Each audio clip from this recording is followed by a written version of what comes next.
Kabayan, kumusta? Anong balita sa inyo? So guys, ito ating pag-usapan ngayon ay itong tungkol sa mga trabaho opportunity dito sa Canada. At again, sinasabi ko sa inyo na ayusin ninyo ang inyong mga qualification kung kayo man ay nagbalak ng mga trabaho opportunity dito dahil importante kung kayo man ay nagbalak talagang makahanap ng trabaho dito, ayusin ang inyong mga qualification dahil napakarami pa rin tayong mga kabayan na gusto at nagbalak pumunta sa Canada subalit hindi natatanggap. Bakit po ba? Ang isang factor na nakikita ko dyan ay hindi nagkakaroon ng match yung employer or yung mga agency at yung inyong resume. Kaya nga tinuturuan ko kayo dito nga sa ating video. Sana po ay mapanood ninyo buo. Dahil ako po ay nagsasabi dito na sana ay tinuturo ko, ginaguide ko kayo para kayo makarating at matawagan man lang kayo ng mga agency, ng mga employer dito sa Canada dahil napakagaling, napakaganda na kayo ay tiyatawag for interview, no? So, importante yan. And again, doon naman sa ating mga job sa local natin sa Pilipinas na mga agency, ayusin ninyo kung ano hinahanap nila, ayusin nyo, kunin nyo yung kanilang mga job description na hinahanap, ilagay nyo sa resume ninyo. Ganun kasimple. Pero, importante na meron kayong sapat na work experience. And again, sinasabi ko sa inyo na mag-apply kayo ayon sa gusto ninyo, mahirapan kayo. Pero kung kayo man ay nagbalak ng mga trabaho opportunity na meron kayong work experience, napakadali. Ang problema lang dyan sa paggawa ng resume ay hindi lang ninyo nakukuha yung mga sinasabi ko. No? Dahil hindi nyo nga natatapos tong video ko, umaalis na kayo agad. So, paano? Ano bang gawin ko? Andito na lahat sa mga videos natin. Kaya sabi sa inyo na talagang tuloy-tuloy nyo yung inyong paghanap ng mga trabaho, itong aking mga sinishare sa video para at least kayo magkaroon kayo ng mga idea. Saan ba tayo pupunta? Saan ba tayo pwedeng maghanap ng mga trabaho? Saan ba kayo? Ano bang agency sa Pilipinas? No? Kaya nga sinasabi sa inyo, meron tayong DMW, meron tayong PUA, ba't ayaw niyong puntahan? No? Meron tayong mga PUA, DMW, at nakalista doon ay yan sila yung mga legit. At sila po hindi nanghingi ng mga placement fee dahil pinagbawal ni Canada na sila ay manghingi ng placement fee. Kaya wag na wag kayo magbigay. Doon naman sa mga nag-apply online, wag kayong basta-bastang magbigay agad ng $80 para sa biometrics. Una, mayroon munang job offer. Tapos, meron kayong interview, job offer. Kung kayo ay agree doon sa kasulatan na kung ano man ang job offer, tanggapin ninyo at kayo ay mapaprocess yung inyong papel. No? Para kasi maraming processing dito. Hindi yung pagpaprocess lang papunta ng Canada, 1 week lang ayos na. Hindi. Abutin kayo dito halos 1 year. Okay? So kaya yung ating mga kabayan na nasa Middle East, na gusto at nagbalak pupunta sa Canada, yung ating mga kabayan dyan sa Japan, sa Taiwan, na gusto pumunta dito, matagal ang proseso. Kaya hindi pa man matapos ang inyong kontrata sa inyong trabaho, mag-apply na kayo. Dahil baka hindi pa kayo matapos yung kontrata nyo, hindi pa kayo makaalis. Depende. Sinasabi sa inyo, depende ha. Depende. So, but again, itong ating pag-usapan ngayon ay talagang napakaganda to. Kung kayo man ay qualify dito, applyan ninyo. At ito po ay nasa Indeed. No? Subukan nyo to at ito po ay house cleaner. Dito po ito sa Ontario at subukan nyo lang. No? Subukan nyo lang. Talaga sinasabi sa inyo, subukan nyo lang. Ano bang merong mga trabaho, subukan nyo lang. Okay? So guys, ito po ang ating house cleaner. Na full job description.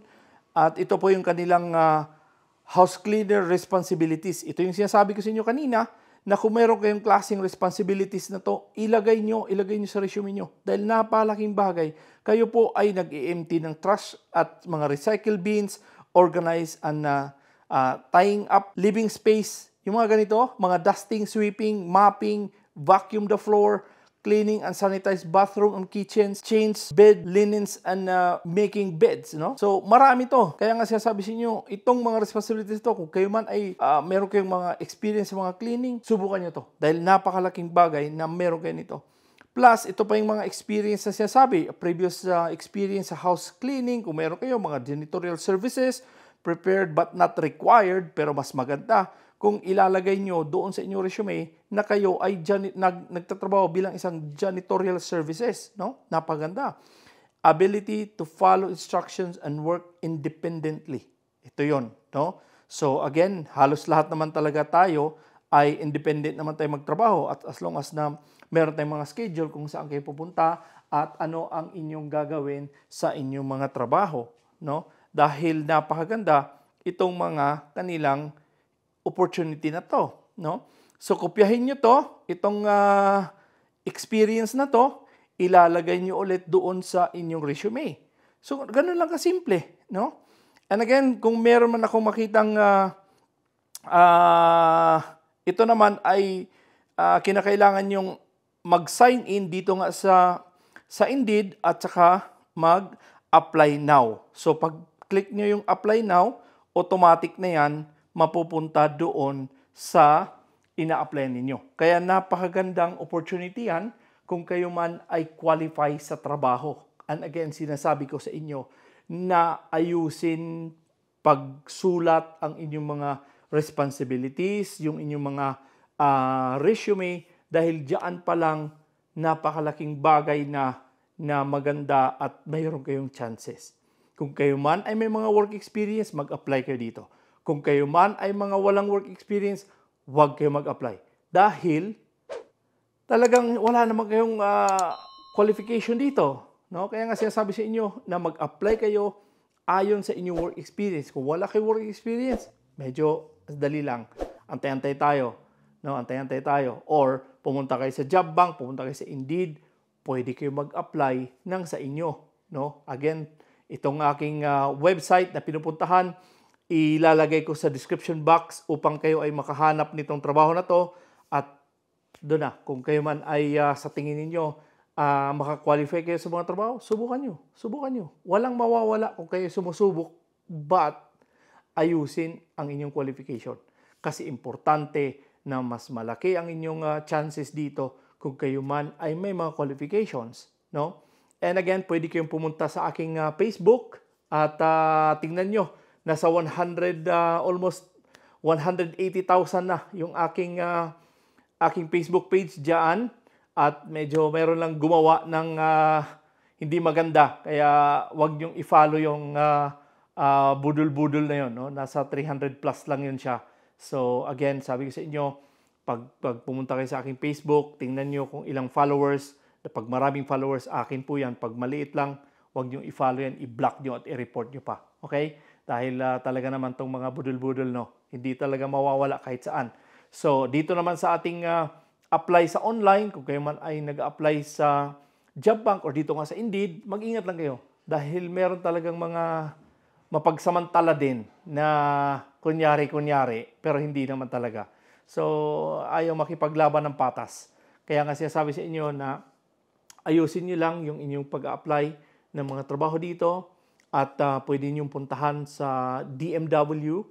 Dahil doon sa DMW, marami din mga nakalista na mga agency doon. Marami din doon naman sa POEA, marami din nakalista na mga agency, na mga legit, dahil napakarami po. No, napakarami tayong mga agency. At again, sasabi ko sa inyo na wala pong placement fee itong Canada dahil pinagbawal ng Government of Canada na manghingi ng mga placement fee. So, sa mga nagtatanong, magkano kayang gastos dito? So, depende po lang yan, no?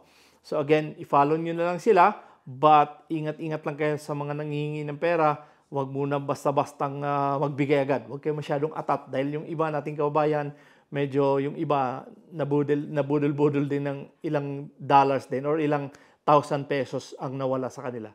Kaya mag-ingat lang kayo.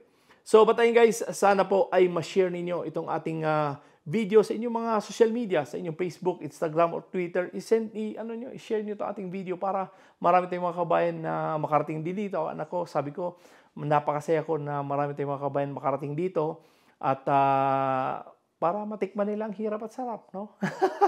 And again, lalo na ngayon, medyo malamig na at nag-umpisa na yung fall. So, kaya yun ang talagang malamig na, no? Palamig-lamig na. Talagang papunta na sa December. Ay, nako, talaga naman. Sana may bonus din. But again, sabi sa inyo guys, kung hindi pa kayo nakapag-subscribe, sana po ay makonsider i-like, i-subscribe. Huwag lang lagi kalimutan i-click ang notification bell para updated kayo tuwing meron akong ina-upload dito nga sa ating YouTube channel. At sana po ay meron kayo natutunan dito sa ating vlog ngayon. At mag-comment lang kayo kung meron kayong mga katanungan. Okay? So, but ganoon po mga guys. Ako po ulit si Noy Tips. God bless and a wonderful day.